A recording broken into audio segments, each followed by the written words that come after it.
Hello children, I welcome each one of you for this English session class. Now I am going to start a new poem, Awareness, written by Sylvia Stoltz.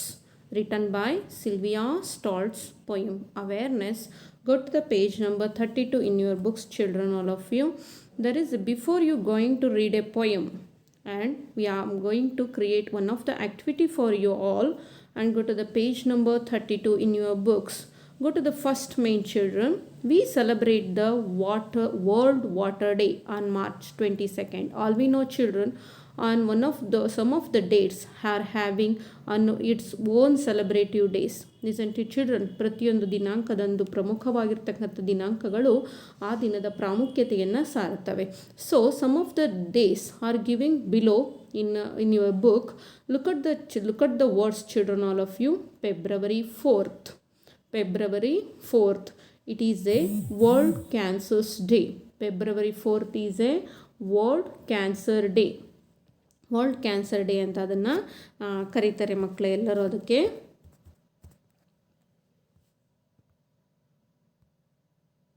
And April 22nd. April 22nd is called as a Earth Day. April 22nd ಅನ್ನು earth day ಅಂತ ಹೇಳ್ತೀವಿ. And December 3rd is called as a International Day of Disabilities. People of disabilities, ಅಂಗವಿಕಲರ ದಿನಾಚರಣೆ ಅಂತ ಅದನ್ನು ಕರೀತಾರೆ.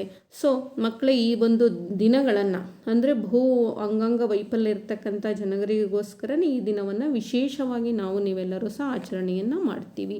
So why do we celebrate these days? And these days having their own importance. ನಿಮಗೆಲ್ಲ ಗೊತ್ತು, ಪ್ರತಿಯೊಂದು ದಿನಾಂಕದಂದು ನಾವು ಈ ಒಂದು ಅವೇರ್ನೆಸ್ಸನ್ನು ಕ್ರಿಯೇಟ್ ಮಾಡೋದಕ್ಕೋಸ್ಕರ, ಅಂದರೆ ಎಚ್ಚರಿಕೆಯನ್ನು ಮನುಷ್ಯರಲ್ಲಿ ಒಂದು ಎಚ್ಚರಿಕೆಯನ್ನು ಮೂಡಿಸ್ಲಿಕ್ಕೋಸ್ಕರ, ಅಂದರೆ ಅವೇರ್ನೆಸ್ಸನ್ನು ಕ್ರಿಯೇಟ್ ಮಾಡಲಿಕ್ಕೋಸ್ಕರ ಈ ದಿನಾಚರಣೆಗಳನ್ನು ನಾವು ಆಚರಿಸ್ತೀವಿ. ಇಲ್ಲಿ ಕೊಟ್ಟಿರ್ತಕ್ಕಂಥ ಪ್ರಶ್ನೆಗಳಿಗೆ ನೀವು ಉತ್ತರವನ್ನು ಬರೀರಿ. Is there any need for the celebration? ಈ ರೀತಿ ಆಚರಣೆಗಳನ್ನು ನಾವು ಮಾಡೋದು ನಮಗೆ ಅವಶ್ಯಕತೆ ಇದೆಯಾ? Yes children, there is a very need for the celebration because we have to create the awareness of about the cancer patients. Did you know? Cancer ಡೇನ ಯಾಕೆ ಆಚರಿಸ್ತೀವಪ್ಪ ಅಂದರೆ, ಬರ್ತಾ ನಮ್ಮ ಒಂದು ಪ್ರಪಂಚದಲ್ಲಿ because of the environment and because of we are eating food, ನಾವು ತಿಂತಕ್ಕಂಥ ಆಹಾರದ ಪ್ರಭಾವದಿಂದ ಅನೇಕ ಕಾಯಿಲೆಗಳು ಉಟ್ಕೊಳ್ತಾ ಇದ್ದಾವೆ ಅಲ್ವಾ. For example cancer. ಈ ಕ್ಯಾನ್ಸರ್ ಅಂತಕ್ಕಂಥದ್ದು ಭಯವಾಗಿರ್ತಕ್ಕಂಥ ಭೀಕರವಾಗಿರ್ತಕ್ಕಂತಹ ಒಂದು ಕಾಯಿಲೆ. ಇದನ್ನು ಒಂದು ಜನರಿಗೆ ಅಂದರೆ ಇದರ ಒಂದು ಅವೇರ್ನೆಸ್ಸನ್ನು ಮೂಡೋದಕ್ಕೋಸ್ಕರ, ಅವೇರ್ನೆಸ್ ಅಂದರೆ ಎಚ್ಚರಿಕೆಯನ್ನು ನೀಡೋದಕ್ಕೋಸ್ಕರ ಈ ಒಂದು ಸೆಲೆಬ್ರೇಷನ್ ಅತ್ಯಗತ್ಯವಾಗಿ ಬೇಕೇ ಬೇಕು. ಆ ಒಂದು ಸೆಲೆಬ್ರೇಷನ್ನ ಮಾಡೋದ್ರಿಂದ ಕ್ಯಾನ್ಸರ್ ಪೇಷಂಟ್ಸ್ಗಳಂದರೆ ರೋಗಿಗಳಲ್ಲಿ ನಾವು ಧೈರ್ಯವನ್ನು ತುಂಬಬಹುದು, ಹುಮ್ಮಸ್ಸನ್ನು ತುಂಬೋದ್ರ ಮುಖಾಂತರ ಈ ಒಂದು ಸೆಲೆಬ್ರೇಷನ್ ನಮಗೆ ಬೇಕೇ ಬೇಕು.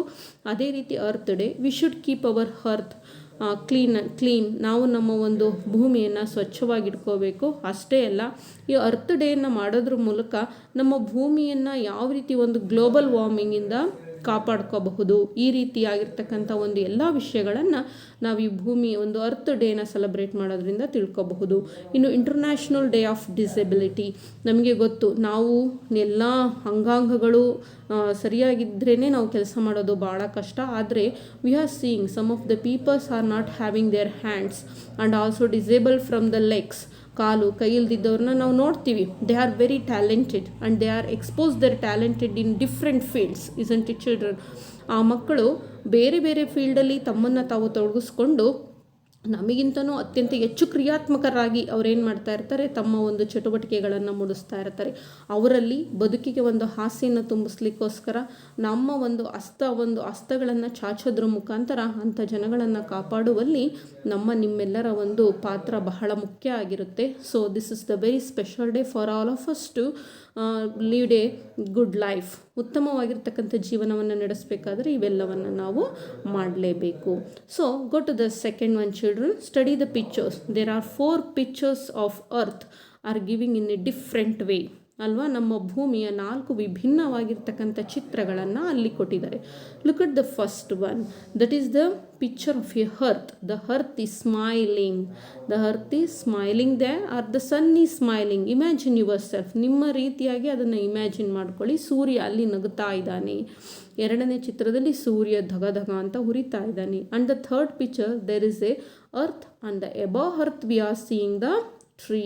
ಒಂದು ಹಚ್ಚ ಹಸಿರಾಗಿರ್ತಕ್ಕಂಥ ಮರವನ್ನು ನಾವು ನೋಡ್ತಾ ಇದ್ದೀವಿ. And the next picture there is also a picture of a earth and above we are seeing the tree. And what does it mean? ಇವೆಲ್ಲವೂ ಏನನ್ನು ನಿಮಗೆ ಸೂಚಿಸ್ತವೆ? These are all pictures tells about the global warming. ನಾನು ನಿಮಗೆ avoid plastics ಪಾಠವನ್ನು ಮಾಡಬೇಕಾದ್ರೆ ಹೇಳಿದ್ದೆ. What is the meaning of the global warming? Global warming ಅಂದರೆ ಏನು, ಯಾವ ರೀತಿ ಅದು ಪರಿಣಾಮವನ್ನು ಬೀರುತ್ತೆ, ಭೂಮಿಯ ಮೇಲಿನ ಉಷ್ಣಾಂಶ ಜಾಸ್ತಿ ಆದಾಗ ಅದು ಯಾವ ರೀತಿ ಪರಿಣಾಮದಿಂದ ಗ್ಲೋಬಲ್ ವಾರ್ಮಿಂಗ್ ಭೂಮಿಯ ಮೇಲೆ ಉಂಟಾಗುತ್ತೆ ಅಂತ ಹೇಳಿದ್ದೆ. ಅದನ್ನು ಆಧಾರವಾಗಿಟ್ಕೊಂಡು please fill the blanks children. Go to the next slide. Awareness written by Sylvia Stoltz. I am going to read the passage number 1 in page number 33ನಲ್ಲಿರ್ತಕ್ಕಂಥ ಈ ಒಂದು ಪ್ಯಾಸೇಜನ್ನು ನಾನು ಓದ್ತಾ ಹೋಗ್ತೀನಿ. Please go to the passage all of you. Awareness written by Sylvia Stoltz.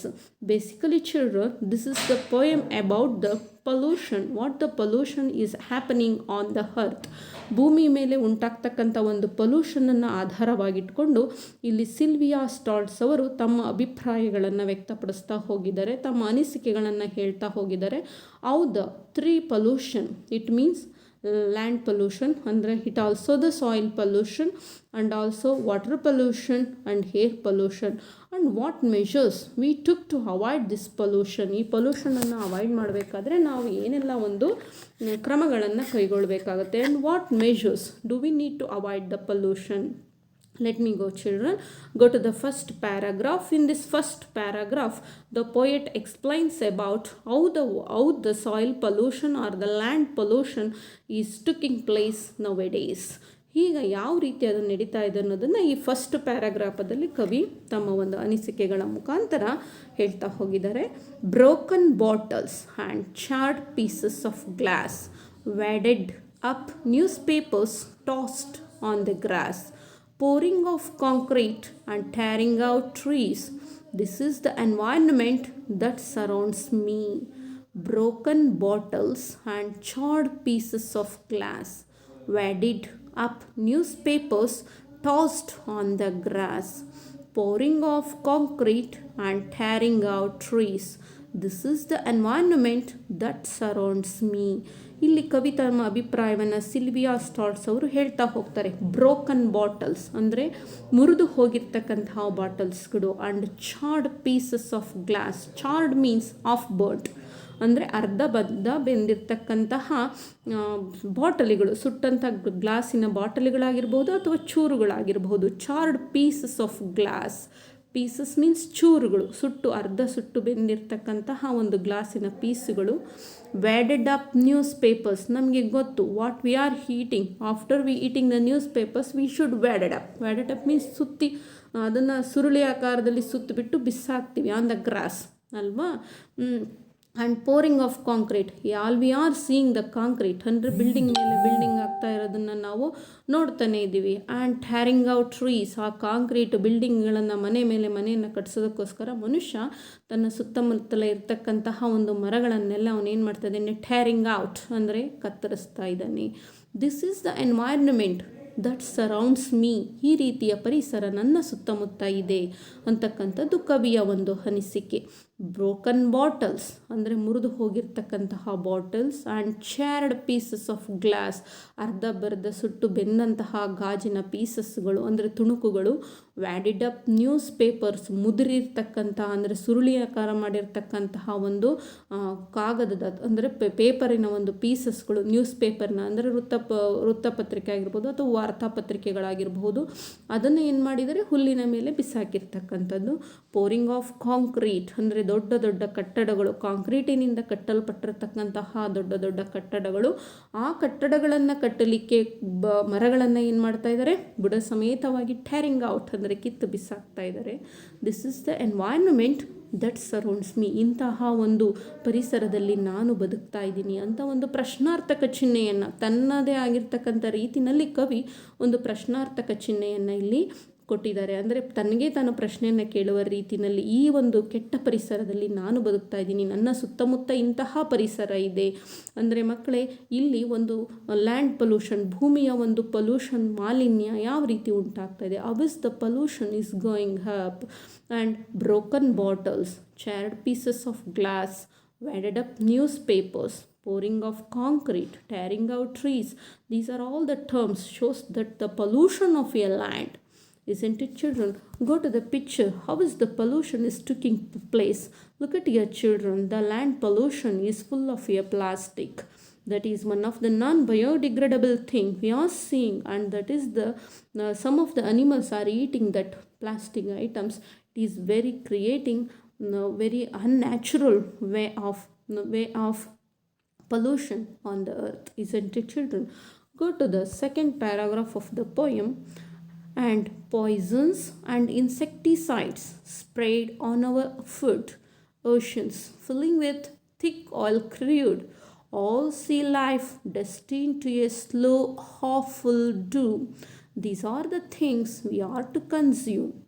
Poisons and insecticides sprayed on our food. Look at, children, what we are eating in our daily, what we are eating, the fruits, vegetables, all are become poisons nowadays, and the farmer are spraying insecticides on the fruits and vegetables because there is no way of natural growing today's. ಇವತ್ತು ಮನುಷ್ಯ ನಾವೇನೇ ಆಹಾರವನ್ನು ಸೇರಿಸಿದ್ರೂ ಸಹ ಅದಕ್ಕೆ Poisson's, ವಿಷಕಾರಿಯಾಗಿರ್ತಕ್ಕಂಥ insecticides ಅಂದರೆ ಕ್ರಿಮಿನಾಶಕಗಳನ್ನು ಬೆಳಿಬೇಕಾದ್ರೆ ಅನೇಕ ರೀತಿಯ ಕ್ರಿಮಿನಾಶಕಗಳು ಉಂಟಾಗುತ್ತೆ. ಅವನ್ನ ಸಾಯಿಸ್ಲಿಕ್ಕೋಸ್ಕರ ರೈತ ಏನು ಮಾಡ್ತಾನೆ, ಆ ಬೆಳೆಗಳ ಮೇಲೆ ಕ್ರಿಮಿನಾಶಕಗಳನ್ನು ಸಿಂಪಡಿಸ್ತಾನೆ.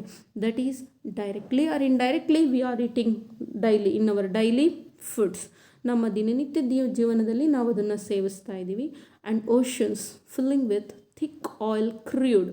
ನಮ್ಮ ಸಮುದ್ರಗಳು, ಓಷನ್ಸ್ ಅಂದರೆ ಸಾಗರಗಳು, ಬರ್ತಾ ಏನಾಗ್ತಾ ಇದೆಯಪ್ಪ ಅಂದರೆ ಥಿಕ್ ಆಯಿಲಿಂದ, ಅಂದರೆ ಒಂದು ತೈಲದ ಒಂದು ಸಂಗ್ರಹಗಾರಕಗಳಾಗ್ತಾ ಇದ್ದಾವೆ. ಯಾಕೆ ಅಂತಂದರೆ ಒಂದು ಫ್ಯಾಕ್ಟ್ರೀಸಿಂದ ಹೋಗ್ತಕ್ಕಂಥ ಕೊಳಕು ನೀರಾಗಿರಬಹುದು, ಅಥವಾ ಆ ಒಂದು ಸಮುದ್ರದ ಮೇಲೆ, ಸಾಗರಗಳ ಮೇಲೆ ಅನೇಕ ರೀತಿಯ ಶಿಪ್ಗಳು ಓಡಾಡುತ್ತೆ. ಆ ಶಿಪ್ಪಿಂದ ಲೀಕೇಜ್ ಆಗ್ತಕ್ಕಂಥ ಒಂದು ಥಿಕ್ ಕ್ರೂಡ್ ಆಯಿಲ್ ಅಂದರೆ ಕಚ್ಚಾ ತೈಲದಿಂದ, ಕ್ರೂಡ್ ಆಯಿಲ್ ಅಂದರೆ ಕಚ್ಚಾ ತೈಲ, ಇದರಿಂದ ಏನಾಗ್ತಾ ಇದೆಯಪ್ಪ ಅಂದರೆ oceans R filling with thick crude oil. Did we know, children, so many aquatic animals are living in the oceans, isn't it? Aneek aquatic animals means the animals which are lived in the water, isn't it? ಸಮುದ್ರದೊಳಗೆ ವಾಸ ಮಾಡ್ತಕ್ಕಂಥ ಅನೇಕ ಒಂದು ಪ್ರಾಣಿಗಳಿಗೆ ಈ ಒಂದು ಏನಾಗುತ್ತೆ, crude oil ವಿಷಕಾರಿಯಾಗಿ ಪರಿವರ್ತನೆಯನ್ನು ಹೊಂದುತ್ತೆ. For example fish, crocodile, and also frog, and some of the other animals, shark, fish, octopus, and whale, blue whale. Some different animals are lived in the oceans, isn't it? So all the animals are making cruel for in the water. These crude oil become a enemy. ಅವರಿಗೆ ಒಂದು ಈ crude oil, ಕಚ್ಚಾ ತೈಲ ಒಂದು ಶತ್ರುವಾಗಿ ಪರಿವರ್ತನೆಯನ್ನು ಹೊಂದ್ತಾ ಇದೆ. All sea life destined to a slow awful doom. ಬರ್ತಾ ಈ ಸಮುದ್ರದ ಪ್ರಾಣಿಗಳ ಜೀವನ ಏನಾಗ್ತಾ ಇದೆ, ಸ್ಲೋ ಆಫುಲ್ ಡೂಮ್. ಆಫುಲ್ ಅಂದರೆ ಮಕ್ಕಳೇ ಗ್ರೇಟ್ ಡಿಸ್ಟ್ರಕ್ಷನ್, ಅಂದರೆ ಬರ್ತಾ ದುಷ್ಪರಿಣಾಮವನ್ನು, ಮಹತ್ಕಾರ್ಯವಾಗಿರ್ತಕ್ಕಂಥ ದುಷ್ಪರಿಣಾಮ ಉಂಟಾಗ್ತಾ ಇದೆ. And these are the things we have to consume. ಇಂಥ ವಸ್ತುಗಳನ್ನು ನಾವು ಪ್ರತಿನಿತ್ಯ ಉಪಯೋಗಿಸ್ತಾ ಇದ್ದೀವಿ. ಯೋಚನೆ ಮಾಡಿ, ಓಷನ್ಸ್ ಅನಿಮಲ್ಸ್ ಅಂದರೆ ಓಷನ್ಸಲ್ಲಿ ಇರ್ತಕ್ಕಂತಹ ಜೀವಿಗಳು ಸಹ, those are fishes are also become A food for us, isn't it? ಅವನ್ನು ಸಹ ನಾವೇನು ಮಾಡ್ತಾಯಿದ್ದೀವಿ, ನಮ್ಮ ಆಹಾರವನ್ನಾಗಿ ಸೇವಿಸ್ತೀವಿ. ಈ ಫಿಶ್ ಡೈಲಿ ನಾವು ಕರಾವಳಿ ಕೋಸ್ಟಲ್ ಏರಿಯಾಸ್ಗೆ ಹೋದಾಗ all the peoples are maximum used in the fish ಫಿಶನ್ನು ಮ್ಯಾಕ್ಸಿಮಮ್ ಆಗಿ ಯೂಸ್ ಮಾಡೋದನ್ನು ನಾವು ನೋಡ್ತೀವಿ ನಮ್ಮ ದಿನನಿತ್ಯದ ಜೀವನದಲ್ಲಿ ಅಲ್ವಾ. And vegetables fruits also we are using daily. ನೋಡಿ, ಇಂಥ ವಸ್ತುಗಳನ್ನು ನಾವು ಪ್ರತಿನಿತ್ಯ ನಾವು ಕನ್ಸ್ಯೂಮ್ ಮಾಡ್ತಾ ಇದ್ದೀವಿ, ಉಪಯೋಗಿಸ್ತಾ ಇದ್ದೀವಿ ಅಂತ ಕವಿ ಇಲ್ಲಿ ತುಂಬ ಆತಂಕಕ್ಕೆ ಒಳಗಾಗಿದ್ದಾರೆ. And what are the things V are using in our daily life those are all become harmful. ನಮ್ಮ ಅದು ಹೆಲ್ತಿಗೆ ಅದು ಹಾರ್ಮ್ಫುಲ್ ಆಗ್ತಾ ಇದೆ ಅಂತ ಒಂದು ಕವಿ ಆತಂಕವನ್ನು ವ್ಯಕ್ತಪಡಿಸ್ತಾ ಇದ್ದಾರೆ. ನೋಡಿ, see the some of the pictures, how much of crude oil is mixing with the seas or rivers. ಅಲ್ಲಿ ನೋಡಿ, ಎಲ್ಲರೂ ಸಹ ಈ ಪಿಕ್ಚರ್ಸನ್ನು ಗಮನವಿಟ್ಟು ನೋಡಿ, ಅಲ್ಲಿ ಎಷ್ಟೊಂದು ಒಂದು ಕೆಟ್ಟ ಪರಿಣಾಮವನ್ನು ಬೀರ್ತಾ ಇದೆ. ಈ ರೀತಿಯ ಕೊಳಕು ನೀರು ಪ್ರತಿನಿತ್ಯ ಓಷನ್ಸ್ ಮತ್ತು ರಿವರ್ಸನ್ನು ಸೇರಿಕೊಳ್ತಾ ಇದೆ. This is very harmful to the animals which all lived in the water. ಭೂಮಿ ನೀರಿನಲ್ಲಿ ವಾಸ ಮಾಡ್ತಕ್ಕಂತಹ ಪ್ರತಿಯೊಂದು ಜೀವಿಗಳಿಗೂ ಸಹ ಇದೇನಾಗ್ತಾ ಇದೆ, ಹಾರ್ಮ್ಫುಲ್ ಆಗ್ತಾ ಇದೆ. The animals which are lived in the water R drinking the water of the same and those animals are become the food for us, isn't it. ಇದೇ ನೀರಿನೊಳಗೆ ಜೀವಿಸ್ತಾ ಇರತಕ್ಕಂತಹ ಜೀವಿಗಳು ನಮಗೆ ಒಂದಲ್ಲ ಒಂದು ದಿವಸ ಆಹಾರವಾಗಿ ದೊರಕಿದ್ರೆ ನಾವು ಇಂಥ ಒಂದು ಕೆಮಿಕಲನ್ನು, ರಾಸಾಯನಿಕ ವಸ್ತುಗಳನ್ನು ತಿಂದು ಜೀವನ ಮಾಡ್ತಕ್ಕಂಥ ಒಂದು ಕೆಟ್ಟ ಪರಿಣಾಮವನ್ನು ನಾವು ಈಗ ಎದುರಿಸ್ತಾ ಇದ್ದೀವಿ. This is a water pollution. It very effectively adverse effect on the health of a human beings. ಮನುಷ್ಯನ ಆರೋಗ್ಯದ ಮೇಲೆ ಅತ್ಯಂತ ಕೆಟ್ಟ ಪರಿಣಾಮವನ್ನು ಅದು ನೀಡ್ತಾ ಇದೆ. And go to the next paragraph children. This is about the air pollution. ಇದು ಒಂದು ಏರ್ ಪೊಲ್ಯೂಷನ್ನ ಮೇಲೆ ಈ ಒಂದು ಪ್ಯಾಸೇಜನ್ನು ಕವಿ ಹೇಳ್ತಾ ಇದ್ದಾರೆ. Mills pumping out iron, expelling yellow fumes, airlines emitting caustic gases from fuels, weapons of destruction tested at desolate sites, and this is the air that's to sustain life. Shall I repeat once again, children? Mills pumping out iron, expelling yellow fumes, airlines emitting caustic gases from fuels, weapons of destruction tested at desolate sites, and this is the air that's to sustain life. Mills pumping out, ಅನೇಕ ಕಾರ್ಖಾನೆಗಳು ವಿಷಕಾರಿಯಾಗಿರ್ತಕ್ಕಂತಹ ಒಂದು ಎಲ್ಲೋ ಫ್ಯೂಮ್ಸನ್ನು ಅಂದರೆ ಹಳದಿ ರೂಪದ ಹೊಗೆಯನ್ನು ನಮ್ಮ ಆಕಾಶದ ಎತ್ತರಕ್ಕೆ ಅಂದರೆ ನಾವು ಸೇವಿಸ್ತಕ್ಕಂತಹ ಒಂದು ಆಕ್ಸಿಜನ್ ರೂಪದಲ್ಲಿ ಅದು ಅಂದರೆ ಆಕ್ಸಿಜನ್ಗೆ ಅದು ಬಂದು ಸೇರಿಕೊಳ್ತಾ ಇದೆ. Airlines emitting caustic gases. Airlines ನಾವು ನೋಡಿದ್ದೀವಿ, ಏರ್ಕ್ರಾಫ್ಟ್ ಅಂದರೆ ವಿಮಾನ ನಿಲ್ದಾಣಗಳಲ್ಲಿ ಅಥವಾ ಆಚೆ ಕಡೆ ಏನಾಗ್ತಾ ಇದೆಯಪ್ಪ ಅಂದರೆ ಒಂದು ಜೋರಾಗಿ ಸ್ಪೀಡಾಗಿ ಅದು ಹೋಗಬೇಕಾದ್ರೆ ಅದು ಸಹ ಒಂದು ಕಾಸ್ಟಿಕ್ ಅಂದರೆ burning by A chemical reaction, ಒಂದು ಕೆಮಿಕಲ್ ರಾಸಾಯನಿಕ ಕ್ರಿಯೆಯಿಂದ ಉತ್ಪಾದನೆ ಆಗಿರ್ತಕ್ಕಂತಹ ಒಂದು ಗ್ಯಾಸ್ ಸಹ, ಅನಿಲ ಸಹ ಏನಾಗ್ತಾ ಇದೆ ಇಂಧನಗಳ ರೂಪದಲ್ಲಿ ನಾವು ಸೇವಿಸ್ತಾ ಇರ್ತಕ್ಕಂತಹ ಗಾಳಿಗೆ ಸೇರಿಕೊಂಡಿದೆ. Weapons of destruction. ನಿಮಗೆ ಗೊತ್ತು, ನಾವು ಯಾವುದಾದ್ರೂ ಒಂದು ವೆಪನ್ಸನ್ನು ತಯಾರು ಮಾಡಬೇಕಾದ್ರೆ ಅದನ್ನೇನು ಮಾಡ್ತಾರೆ, ವಿಶಾಲವಾಗಿರ್ತಕ್ಕಂಥ ಒಂದು ಪ್ರದೇಶದಲ್ಲಿ ಅದನ್ನು ಟೆಸ್ಟಿಗೆ ಒಳಪಡಿಸ್ತಾರೆ. ನೀವು ನೋಡಿದ್ದೀರಾ, ಬಾಹ್ಯಾಕಾಶಕ್ಕೆ ಒಂದು ಬಾಹ್ಯಾನೌಕೆಯನ್ನು ಹಾರಿಬಿಡಬೇಕಾದ್ರೆ ಇಟ್ ಈಸ್ ಟೆಸ್ಟೆಡ್ ಫಸ್ಟ್. ಅದನ್ನು ಟೆಸ್ಟ್ ಮಾಡಬೇಕಾದ್ರೆ ಅಲ್ಲಿ ಉಂಟಾಗ್ತಕ್ಕಂಥ ಒಂದು ಆಘಾತಕಾರಿ ಅಂಶ ಏನಪ್ಪ ಅಂದರೆ it is also A pollution. ಅಲ್ಲಿ ಉಂಟಾಗುತ್ತಲ್ಲ ಒಂದು ನಾಯ್ಸ್ ಪೊಲ್ಯೂಷನ್ ಆಗಿರಬಹುದು ಅಥವಾ ಅದರಿಂದ ಬರ್ತಕ್ಕಂಥ ಒಂದು ಎಲ್ಲೋ ಫ್ಯೂಮ್ಸ್ ಆಗಿರ್ಬೋದು, ಎಲ್ಲವೂ ಸಹ ಒಂದೇನಾಗ್ತಾ ಇದೆ ಅಲ್ಲಿ ಡಿಸ್ಟ್ರಕ್ಷನನ್ನು ಉಂಟು ಮಾಡ್ತಾ ಇದೆ. And this is the air that's to sustain life. ನಾವು ಪ್ರತಿನಿತ್ಯ ಪ್ರತಿ ಕ್ಷಣ ಇಂಥ ಒಂದು ಕೆಟ್ಟ ಗಾಳಿನ ನಾವು ಉಸಿರಾಡ್ತಾ ಇದ್ದೀವಿ ಅಂತಕ್ಕಂಥದ್ದು ಒಂದು ಕವಿಯ ಆತಂಕಕಾರವಾಗಿರ್ತಕ್ಕಂಥ, ಅಂದರೆ ನಾವು ಇಂಥ ಗಾಳಿನ ನಾವು ಸೇವಿಸ್ತಾ ಇದ್ದೀವಿ ಅಂತಕ್ಕಂಥದ್ದು ಒಂದು ಆತಂಕಕಾರಿಯಾಗಿರ್ತಕ್ಕಂಥ ಒಂದು ಹೇಳಿಕೆ. Mills pumping out iron, expelling yellow fumes ಅಂದರೆ ದೊಡ್ಡ ದೊಡ್ಡ ಫ್ಯಾಕ್ಟ್ರಿಗಳು ಏನು ಮಾಡ್ತಾ ಇದೆ, ಹಳದಿ ರೂಪದಲ್ಲಿರ್ತಕ್ಕಂತಹ ಒಂದು ಹೊಗೆಯನ್ನು ಅವೇನು ಮಾಡ್ತಾ ಇದ್ದಾವೆ, ನಮಗೆ ಸೂಸ್ತಾ ಇದ್ದಾವೆ.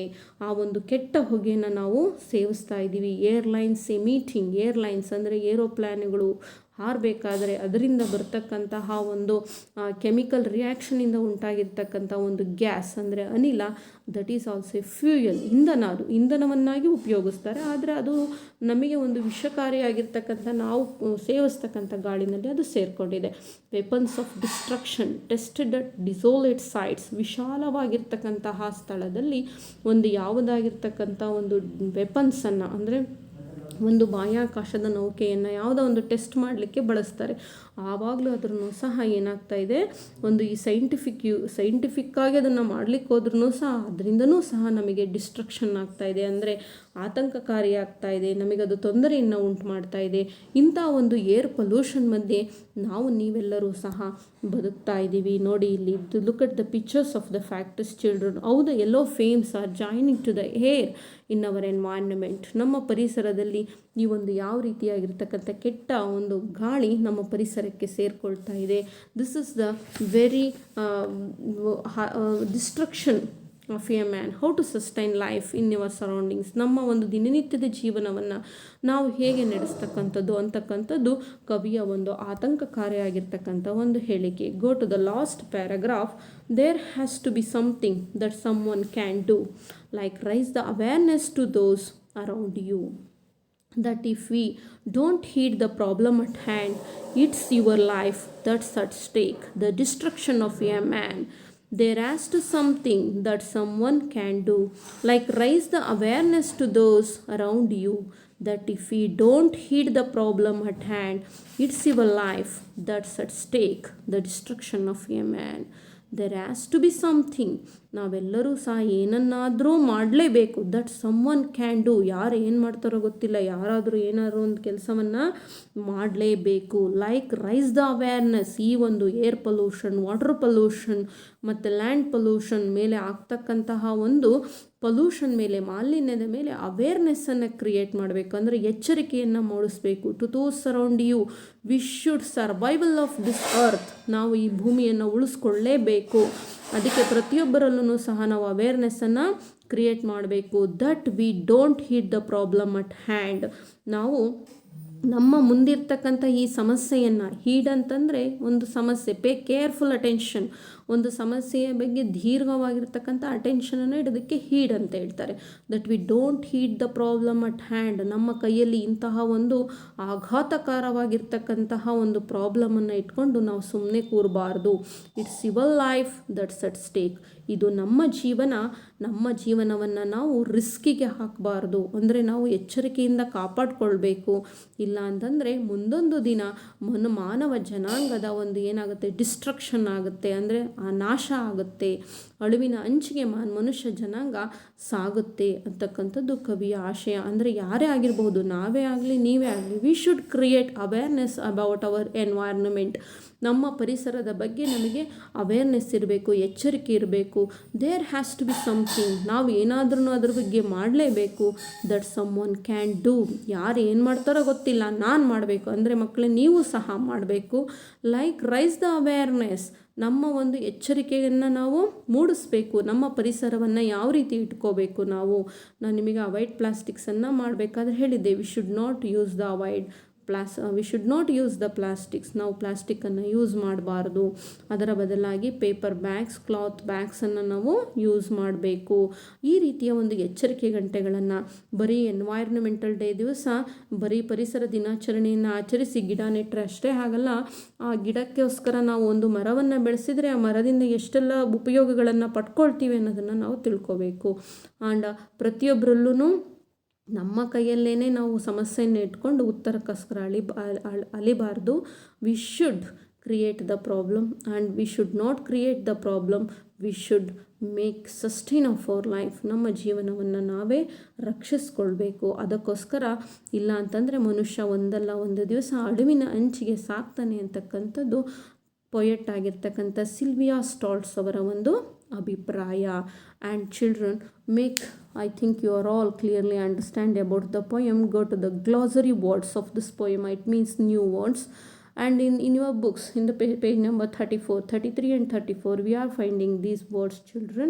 And go to the dictionary meaning. Find out the dictionary meaning. ಪ್ರತಿಯೊಬ್ಬರು ಡಿಕ್ಷನರಿ ಮೀನಿಂಗನ್ನು ನೋಡ್ಕೊಳ್ಳೇಬೇಕು. ಅಷ್ಟೇ ಇಲ್ಲ, ನಿಮ್ಮ ಬುಕ್ಕಲ್ಲಿ ಇಂಗ್ಲೀಷ್ ಮೀನಿಂಗನ್ನು ಆಲ್ರೆಡಿ ಕೊಟ್ಟಿದ್ದಾರೆ. You should better to go through the Kannada ಮೀನಿಂಗ್ಸಿಗೆ ಹೋಗಿ glossary. I am once again going to read the same words, children. Charred, vadit, toss, insecticides, crude, destined, awful, dew, fume, emitting, desolate, caustic, awareness, heed, stake. Shall I repeat once again, children? Charred, wadded, toss, insecticides, crude, destined, awful, doom, fume, emitting, desolate, caustic, awareness, heed, stake. Thank you, children, and go to the homework. Learn and practice these glossary words. Practice ಮಾಡಿ ಮತ್ತು ಅದನ್ನು ಕಲ್ತ್ಕೊಳ್ಳಿ. ಅಷ್ಟೇ ಇಲ್ಲ, ಪೊಯಮಲ್ಲಿ ಬರ್ತಕ್ಕಂಥ ಅರ್ಥವನ್ನು ಕಲಿಸ್ಕೊಳ್ಳಿ. From tomorrow classes I will going to give the notes for this above poem and write 4 times. ಈ ಗ್ಲಾಸರಿ ವರ್ಡ್ಸನ್ನು 4 ಸಲ ಬರೆದು ಕಲ್ತ್ಕೊಳ್ಳಿ. ಆಮೇಲೆ ಸಬ್ಮಿಟ್ ಮಾಡಿ. ಡಿಕ್ಟೇಷನ್ ವರ್ಡ್ಸನ್ನು ಸಹ ನಡೆಸಲಾಗುತ್ತೆ. ಕೊನೆಗೆ ಫಸ್ಟಲ್ಲಿ ಒಂದು ಪಿಕ್ಚರ್ಸನ್ನು 4 ಪಿಕ್ಚರ್ಸನ್ನು ಕೊಟ್ಟು ಗ್ಲೋಬಲ್ ವಾರ್ಮಿಂಗ್ ಬಗ್ಗೆ ಬರೀರಿ ಅಂತ ಹೇಳಿದೆ. ಗೋ through the global warming, children. Thank you one and all for listening my classes, and still after the next classes you should practice the same poem, children. Thank you one and all.